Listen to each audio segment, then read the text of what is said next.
हमारे विभिन्न ज्ञानवर्धक कार्यक्रम देखने के लिए आप हमें अभी सब्सक्राइब करें, बेल आइकन को प्रेस करें ताकि आप देख सकें हमारा कार्यक्रम सबसे पहले।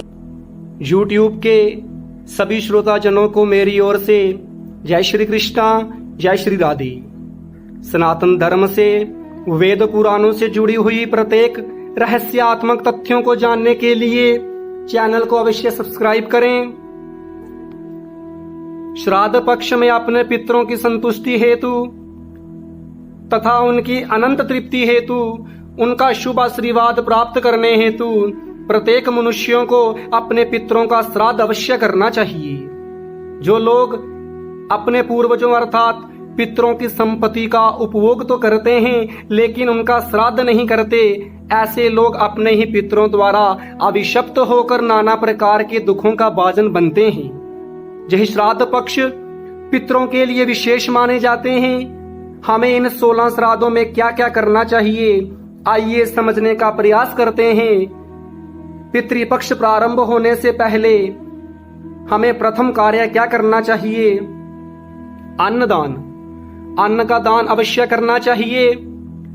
इन 16 श्राद्धों में प्रत्येक सतपुत्र को अन्न का दान अवश्य करना चाहिए। भविष्य पुराण में लिखा है, अन्नदानम महादानम भूतो न भविष्यति। अन्नदान महादान है। इस संसार में मनुष्य से पाप क्यों होता है? बोले, जिसका पेट खाली हो। विभुक्षता किम ना करोति पापम। भूखा इंसान क्या पाप नहीं करता?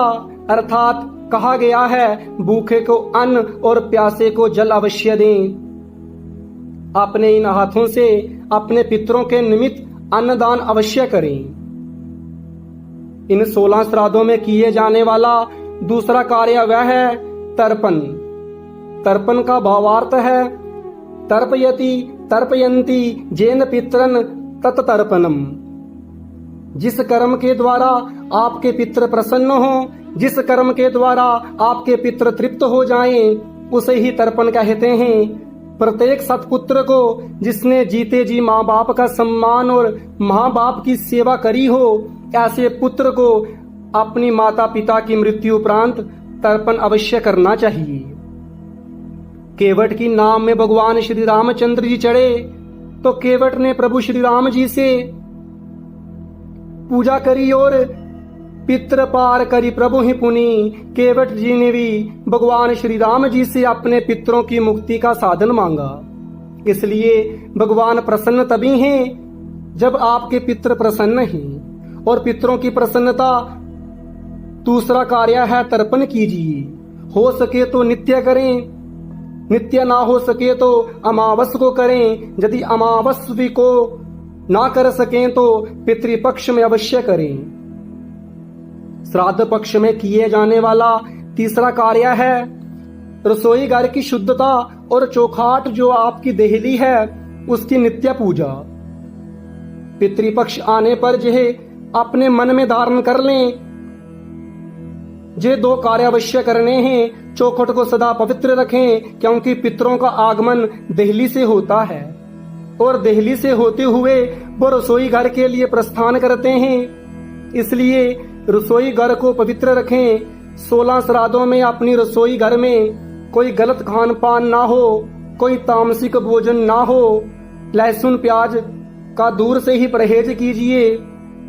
कई लोग श्राद्ध तो करते हैं किंतु लहसुन प्याज का त्याग नहीं करते। 16 श्राद्धों में लहसुन का त्याग अवश्य करना चाहिए।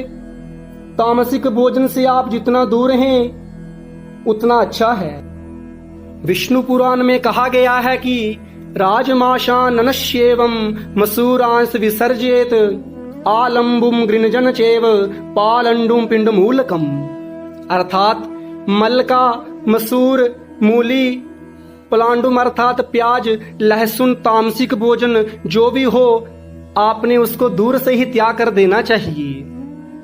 पितरों की प्रसन्नता के लिए किए जाने वाला चौथा कार्य भागवत जी का पाठ, गीता जी का पाठ और गजेंद्र मोक्ष का पाठ। भागवत जी का ही अंश है गजेंद्र मोक्ष। अगर हो सके तो पितरों के तारण के लिए गजेंद्र मोक्ष का पाठ अवश्य कीजिए। यदि आप संस्कृत पढ़ने में असमर्थ हैं तो हिंदी में ही पाठ अवश्य कीजिए अपने पूर्वजों के निमित्त। 16 श्राद्धों में किया जाने वाला विशेष कार्य है अपने पितरों के निमित्त पितृ गायत्री का जप करना। यह कार्य आप विशेष कराइए। आपके घर की दक्षिण दिशा में पितरों की फोटो होना अवश्य चाहिए। इन 16 श्राद्धों में आप पितरों के निमित्त दीपदान कीजिए। याद रखिए, पितरों के निमित्त जो दीपदान किया जाता है उसका मुख दक्षिण दिशा की ओर किया जाता है, क्योंकि दक्षिण दिशा में पितरों का वास है, दक्षिण दिशा में ही जम का वास है और दक्षिण दिशा में ही पितरों को दीपक का प्रकाश प्राप्त होता है। ऐसा शास्त्रों में वर्णन मिलता है। और 6वां विशेष और बहुमूल्य कार्य है पीपल का रोपण। पीपल वृक्ष के निमित्त जाकर अपने पितरों के लिए तर्पण कीजिए अपने पूर्वजों की प्रसन्नता हेतु। और जिसके घर में पितृदोष है, ऐसा वक्त जब सब कुछ करके थक गया हो तो वह वक्त प्रत्येक महालय श्राद्ध आने पर, यही 16 श्राद्ध आने पर एक पीपल का वृक्ष अवश्य रोपित करे। पितरों की प्रसन्नता के लिए पीपल के वृक्ष का पूजन और पीपल के वृक्ष का रोपण यह अत्यंत और बहुमूल्य माना जाता है। शास्त्र कहता है कि जो सतपुत्र अपनी दिवंगत माता पिता हेतु पीपल के वृक्ष की जड़ में जल अर्पण करता है उसके कुल के कुल तर जाते हैं। ऐसा वर्णन शास्त्रों से प्राप्त होता है। ऐसे ही ज्ञानवर्धक वीडियो पाने के लिए चैनल को अवश्य सब्सक्राइब करें। तब तक आप सभी श्रोताजनों को मेरी ओर से जय श्री कृष्णा, जय श्री राधे।